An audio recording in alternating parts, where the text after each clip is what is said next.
Hey there, it's Liz from No Trace. Welcome back to my channel. I was browsing Pinterest recently, which I do on occasion, and I saw this really beautiful bag. I'm going to show you a picture of it right here.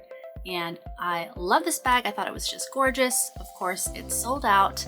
This picture is from a few years ago, so I wondered if I could recreate that bag with the materials that I have in my sewing studio. So let's find out. The first thing to figure out in order to recreate this bag that I saw on Pinterest is what colors of fabrics to use. I went through my scrap bins, and these are the more neutral, earthy tones that I have.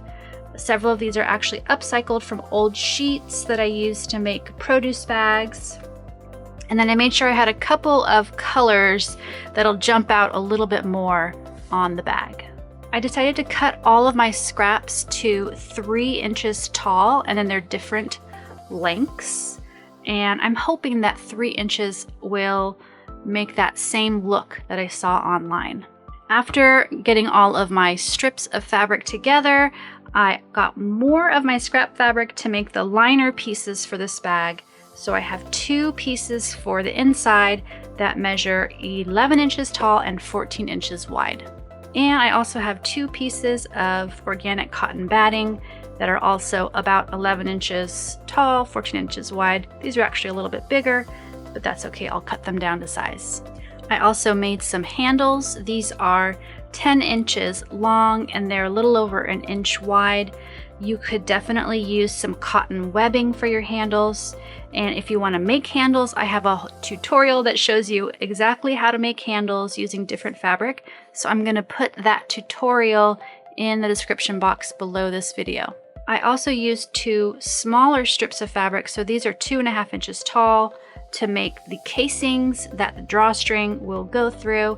The final size of the casing is 10 inches long, 2.5 inches tall. And I hemmed the edges so that I have some nice finished edges for 2 drawstring casings. I'm also going to be using about 2 yards of organic cotton cording for the drawstrings on my bag. And I have a link below this video if you want to get some of this yourself, but you could definitely use a ribbon or a shoelace or whatever other thin material you have on hand. And of course, I'm going to be adding a little no trace tag to my bag. I always add one of these. And if you want to order your own, there is a link below this video to get some tags. The first thing I'm going to do is start joining together some of the shorter strips of fabric to make strips of fabric that are about 14 inches long. And I want to join different colors with each other to create the effect that I saw on the Pinterest bag. So I'm just going to line these up with the right sides together and join them with a 1/4 inch seam allowance at the machine.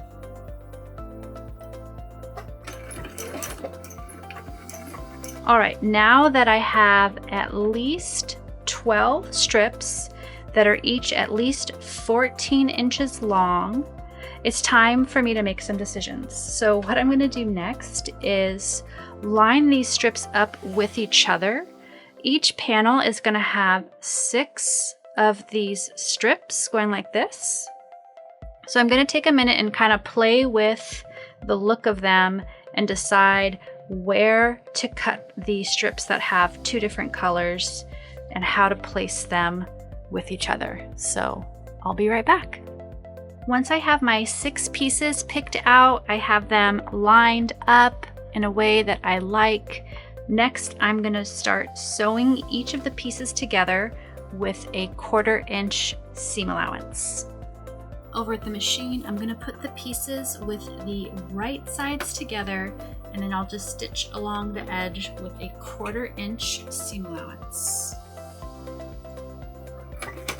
Once the seam is done, I'm going to press it open with the iron, and I'm just going to keep repeating that process until I have each of the panels sewn up. I just had to show you the first panel. It's done and I love it. I'm going to keep going on the second panel. Once I've finished sewing up both of my panels, I'm going to actually trim them down to size because they're a bit big. I only want them to be 14 inches tall and 11 inches wide. So I'm going to take a minute and just cut them to that size. Now that both of my panels are cut to the right sizes, it's time to add the handles and the casings, and these are going to go on the top edges of each of the outer panels. So let's start first with the handles. So I'm going to be adding the handles 3 inches away from the side edge. So I just want to fold my handle so it's kind of pointing downward, and I want to count over 3 inches from that side edge and then just pin the handle in place. And I want to repeat that on the other side of the outer panel. So just count over 3 inches from the side edge and then pin the handle in place. And I'll go ahead and repeat this on my second panel also. Once my handles are pinned in place, it's time to attach the casings. So I am going to just fold my casing in half lengthwise, and then I'm going to be lining up the raw edge of my casing with the raw edge of my bag panel. I want my casings to be centered too. So they're going to be about a ½ inch away from the side edges, and I'm just laying them right on top of the handles, and I'm going to go ahead and pin them in place also. Now that the casings are attached at the top edge, I want to take a minute and repin the handles so that the pin is going through the handle and the casing. And I can also take a minute and make sure that my handles are going to be coming out of the bag straight and not at any kind of angle. Okay, I've got my handles and my casings pinned in place along this top edge. So now I'm just going to sew with about 3/8 of an inch seam allowance. And I also want to make sure that I reinforce the handles. So I'm going to sew over the handles a few times. And I'm going to backstitch at the beginning and the end. All right, I have the handles and the casings attached to the outer panels. I also gave it a quick press at the iron, and I gotta say, I'm getting pretty excited about this bag, the way it's coming together. If you think it's coming together nicely, give this video a thumbs up. That really helps a channel like mine. All right, so the next thing we're gonna do, this is step 3 of this whole process. There's only 5, so we're getting there.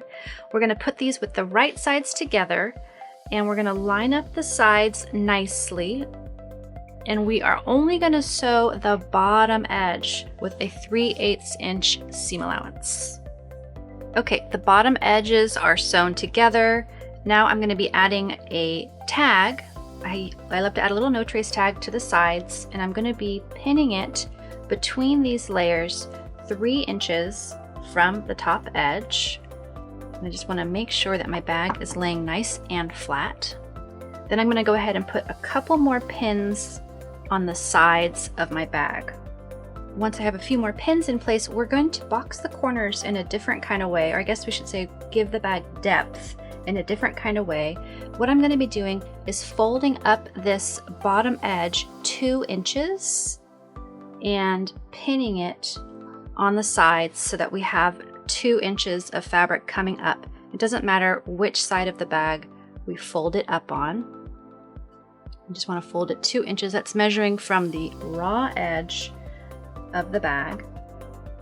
And once this is pinned in place, all we're going to do is sew the side edges in a straight line with a 3/8 of an inch seam allowance, making sure to backstitch at the beginning and the end. All right, I finished sewing up the outer panels. It's very exciting. I can't wait for the big reveal. So I'm going to set these aside for now. And what I'm going to do next, this is step 4, is go through those same steps with the liner fabric, except the liner fabric doesn't need the casing or the handles. So we're going to be sewing the bottom edge and then folding up the bottom edge and sewing the side edges. The only difference is that I'm going to be adding some cotton batting to the back sides of my liner fabric. Now this is a solid, there isn't really a front or back, but if you're using a fabric with a print, you want to put the batting on the wrong side of the fabric and then just go through those same steps to join them and create some depth at the bottom. All right, the lining fabric is sewn up just like we sewed up the outer fabric.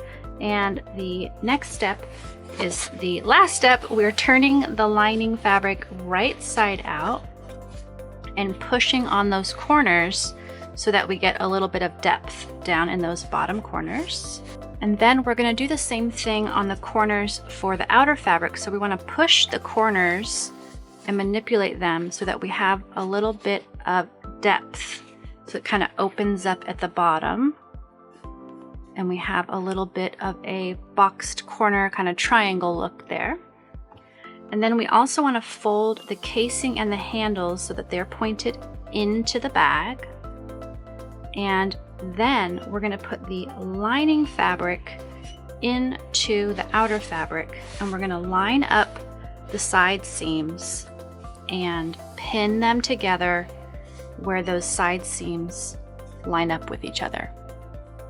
My side seams are pinned, and now I'm going to put a couple more pins, just it's kind of bulky, just to kind of pin things together up here on this top edge.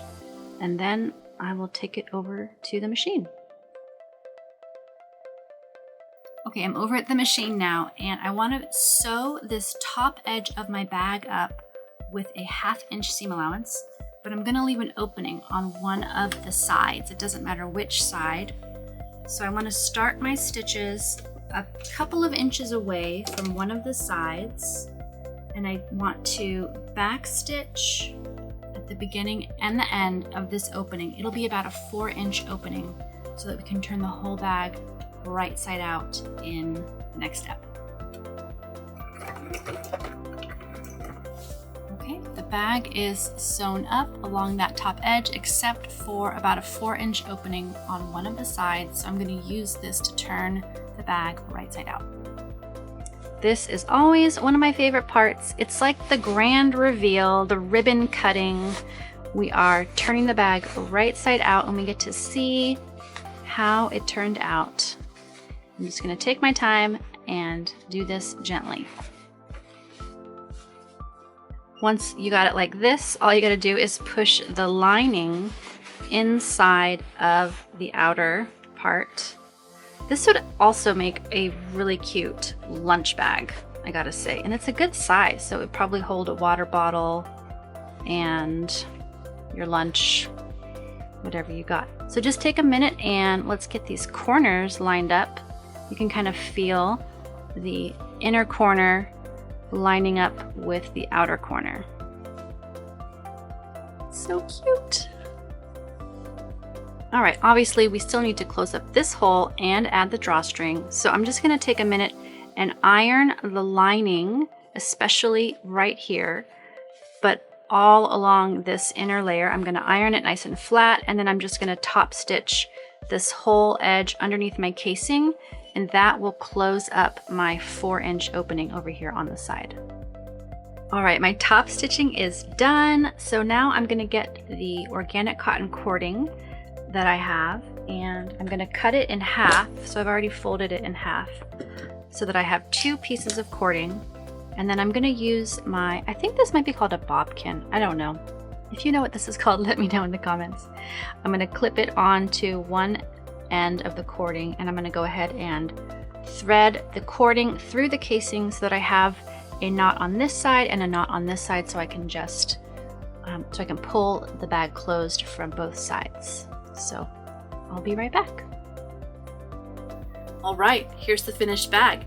Now I didn't quite nail it. It's not exactly the same as this one, but I know exactly what I did wrong. I should have boxed the corners a couple more inches. So I should have folded up the fabric about 2 more inches when I boxed those corners. I'm linking to another project right here for a tiny drawstring bag that's also patchwork, but that sews up a lot faster. So check it out.